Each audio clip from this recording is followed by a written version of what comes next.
근무하고 있는 송미애입니다. 만나서 반갑습니다.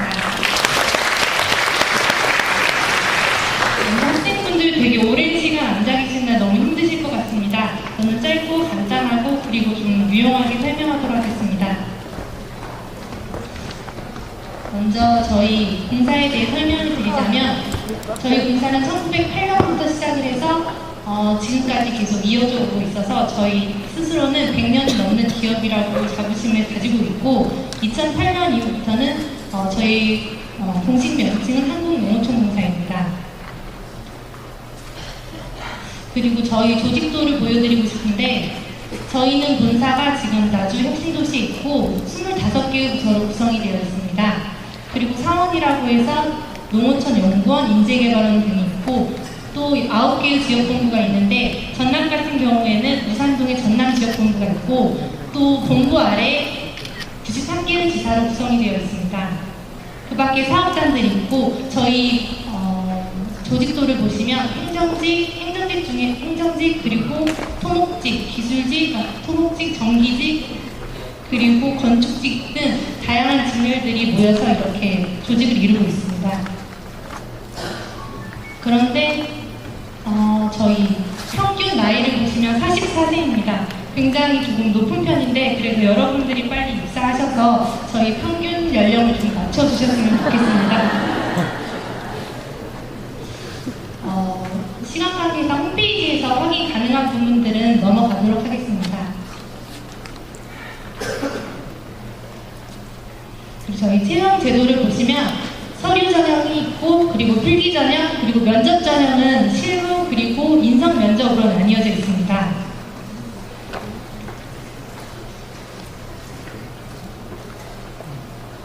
필기 과목들은 행정직 같은 경우에는 저는 경상 계열이어서 경영학을 신청을 해서 경영학 과목을 시험으로 받고 그리고 기본적으로 이렇게 상식 시험을 함께 보고 있습니다.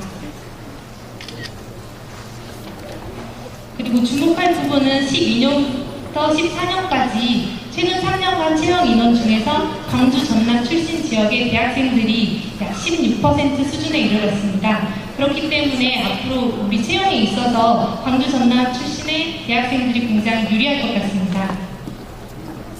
그리고 저만의 취업 성공 전략이라고 했는데 되게 거창한데 사실은 소소한 팁들을 여러분들과 좀 공유하고 싶습니다. 먼저 첫 번째 서류 전형을 준비했던 팁인데 저는 토익, 학점, 그리고 기사 자격증 이렇게 3종 세트는 먼저 갖추고 시작을 하시는 게 좋을 것 같습니다. 최근 입사자들을 봤을 때 토익의 커트라인이 점점 높아져 가고 있더라고요. 그래서 14년도 같은 경우에는 950점 정도로 상당히 높았는데 그리고 학점도 어느 정도 좀 높은 학점을 좀 유지하면 좀 더 유리할 것 같고 그리고 저는 직무 관련성이 높은 자격증을 취득하는 게 좋을 것 같은데 저는 취업을 준비하면서 한국사 자격증 그리고 유통관리사, 한자 등 굉장히 다양한 자격증을 취득을 했었는데 지금 생각해보면 제가 굉장히 불안한 마음이 들어서 자격증을 하나씩 취득을 했던 건데 막상 입사 후에는 그렇게 필요한 자격증들은 또 아니었던 것 같습니다.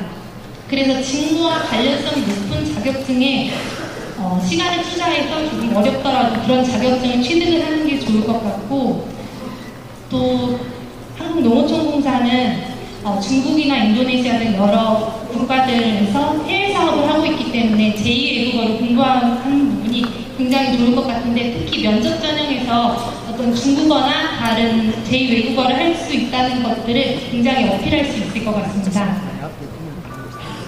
그리고 필기 전형을 준비할 때는 저는 경영학으로 시험을 봤었는데 굉장히 시험을 보고 나서 조금 기분이 많이 좋지 않았던 것 같아요. 왜냐하면 제가 준비했던 거에 비해 너무 난이도가 있다라고 느껴졌었는데 다른 입사 동기들과 그리고 후배들과 한번 이야기를 해봤었는데 사실 어렵다기보다는 시중 문제집과는 조금 유형이 달랐기 때문에 문제를 풀 때 상당히 어렵다고 느꼈고 또 풀면서도 많이 좌절을 했던 것 같습니다. 그래서 만약에 필기 전형을 준비를 한다면 어떤 시중 문제집이나 기출 유형에 포커스를 두기보다는 기본 개념을 잘 이해하는 그런 공부 방식이 더 좋을 것 같습니다. 그리고 실제로 시험을 볼 때 전공 과목과 필기 상식 과목이 있을 때 전공이 상식보다는 훨씬 더 점수 비중이 높기 때문에 평소에 공부를 할 때도 전공에 좀 더 투자를 하는 것이 좋을 것 같습니다. 다음은 면접 전형인데 먼저 PT와 실무 면접은 한 번에 이루어집니다. 여기 기출 질문도 제가 넣었는데 예를 들어서 제가 받았던 질문입니다. 공사 브랜드 인지도를 높이는 방법은 어떤 방법인지에 대해서 제가 한 5분 정도 간략하게 PT를 했었는데 다행히 PT는 앉아서 했기 때문에 조금 덜 부담스러웠던 것 같습니다. 제가 생각했을 때 제 실무 면접을 받고 느꼈던 점이 공사 사업에 대해서 어느 정도는 알고 있어야겠다. 특히 예를 들어서 농지연금이라고 저희가 한 2008년부터 시행된 그런 제도가 있는데 그 제도와 주택연금에 대해서 어떤 차이점이 있는지 미리 알아두거나 또 자신이 희망한 직무에 대해서 최신에 어떤 이슈가 있는지 정도는 파악을 하고 면접장에 들어가야 할 것 같습니다. 그리고 두 번째로 임원 면접이 있는데 임원 면접은 공사 경영 방향이나 CEO의 관심사항을 잘 파악하는 것이 가장 중요한 것 같습니다. 제가 입사 후에 지금 윤리 경영 업무를 담당하고 있는데 업무를 하면서 느끼는 점이 제가 연간 추진하는 그 업무들이 우리 공사의 경영 방향이나 그리고 CEO의 관심사항에서 결코 벗어나지 않더라고요. 그래서 면접에 들어가는 우리 임원들도 분명히 이 부분에 있어서 이 부분을 넘기는 그런 질문들을 하지 않을 것 같습니다. 그래서 CEO가 인터뷰했던 그런 보도자료들을 잘 활용하는 게 가장 좋을 것 같습니다. 저 같은 경우에는 면접을 준비할 때 한 1년, 2년 정도 CEO 인터뷰 자료를 모두 출력을 해서 쭉 읽어봤었는데 그러다 보면 공통적으로 겹치는 부분이 있고 CEO가 뭘 가장 중점적으로 추진하고 있구나 하는 부분들이 바로 캐치가 되더라고요.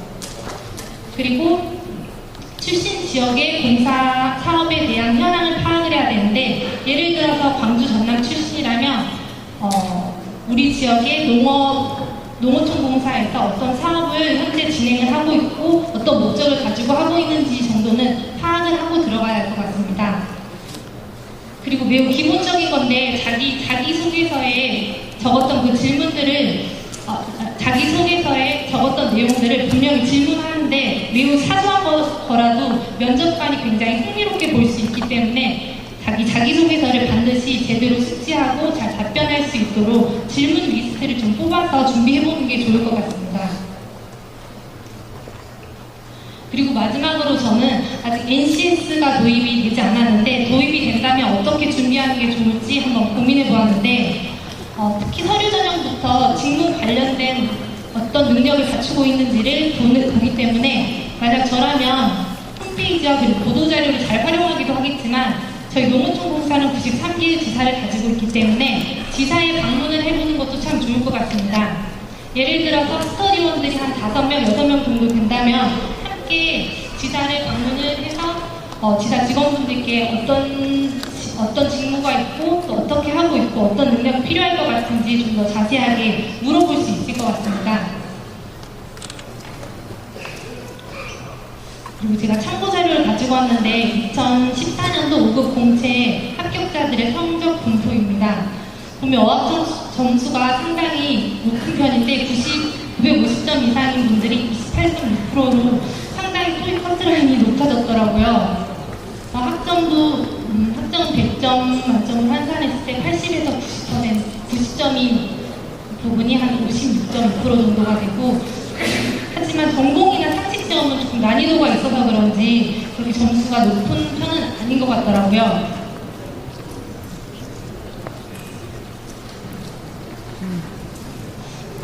짧게나마 저희 취업 성공 전략을 여러분들께 말씀드렸는데 사실 저도 조선대학교를 졸업하고 오늘 이렇게 조선대에 와서 여러분들께 설명을 드릴 수 있어서 사실 좀 감회가 남다른데 앞으로 여러분들 취업 준비하는 과정이 결코 쉽지 않고 불안한 마음이 많이 들 것 같은데 끝까지 포기하지 않으셔서 올 하반기에는 회사에서 만나뵐 수 있었으면 좋겠습니다. 이상입니다.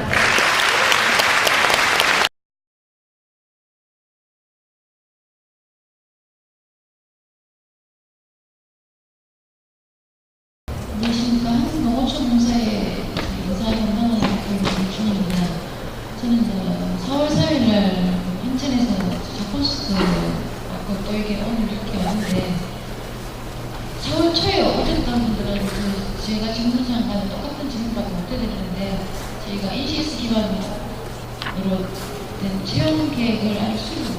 있습니다.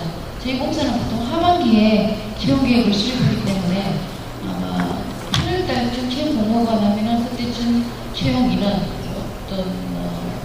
어떻게 채용할 건지 채용 관련 전반적인 그 내용을 확정이 될 것 같습니다. 그러니까 저희가 이제 오늘 저희가 국토부에 주관하신다고 말씀하셨는데 제가 큰 도움은 많이 못 드리더라도 지금 현재 상황으로 최대한 정보 드릴 수 있는 사항은 답변을 충실히 답변을 드리도록 하겠습니다. 저희 농어촌 공사인데요. 4월 3일 그 한전에서 또 포스트와 똑같은 풍경이 보이는데 다른 분들은 다 가시고 주로 이제 지금 고3 돌아보시는 분들 지금 고3 아니세요? 이분들 남아있는데 이분들 저희 공사에서는 농업용수 유지관리 물관리 쪽에 보여주시는 매년 20명에서 30명 정도를 뽑습니다. 올해 저희 1월달에 뽑았는데 저희는 폴리텍 1년 학교 과정을 수료하고 난 다음에 정규직으로 임명해서 지금 실질적으로 지금 일을 하고 있고 직원들이 역할을 실질적으로 하고 있습니다. 근데 아까 안타깝게도 개인 상담을 해보니까 주관 분야, 사무 분야를 원하시더라고요. 근데 저희는 아직까지는 현재 사무 분야는 보조수는 채용을 하지 않고 있는데 당장은 어렵겠지만 향후에는 아마 현재 사무 쪽으로 적합 전문을 찾아가고 저희가 할 기회는 있을 겁니다. 지금 현재 상황에는 아직은 저희는 토목기계 전기 쪽에 자격증 소지 있는 보조를 저희가 채용을 하고 있는 상황이니까 아까 제가 전담해 드리면서 그런 말씀을 드렸는데 저희도 이제 보조로 입사하셔갖고 4년 지나면은 대졸 수준의 시험 칠 수 있는 자격을 드립니다. 자체적으로. 그러니까 그런 부분은 아마 보조로 들어왔더라도 그 직원들이 역할을 안 하는 절대 아닙니다. 충분히 역할을 하고 더 젊은 인력이 들어오니까 조직에도 분위기가 더 좋아지고 좋은 긍정적인 면이 많습니다. 너무 보조 채용에 대해서 부정적으로 생각하실 필요 없을 것 같습니다. 이상입니다. 안녕하십니까. 동신대학교 토목과학과 2학년 재학생인 박영선입니다. 저는 한국농어촌과에 질문하고 싶습니다. 짧고 굵게 3가지만 하겠습니다. 첫 번째, 인턴 사원에서 5급 공채로 갈 수 있는지 그게 궁금한데 혹시 답변해 주시나요? 저희가 인턴 제도는 아직 도입을 못했는데요. 올해 인턴을 도입을 할지 안 할지는 저희가 채용 공고 8월쯤 날 때 아마 결정할 것 같습니다. 저희가 인턴 제도를 운영을 안 했었거든요. 이제까지. 그러니까 할지 안 할지를 저희도 정부 현장직책으로 평가를 받기 때문에 그 관계는 그때 아마 공고를 같이 나갈 것 같습니다. 그리고 수급자나 이런 좀 생활한테 안 좋은 여건 있는 사람들 가산점 있는 거 있나요? 저희가 작년에도 가산점 있었는데요. 서류 전할 때 저희가 어학 성적, 학교 성적 말고 추가적으로 저소득층 자녀 우대가 있고 공모전 관련 수상자 우대 관련 가산점이 있습니다.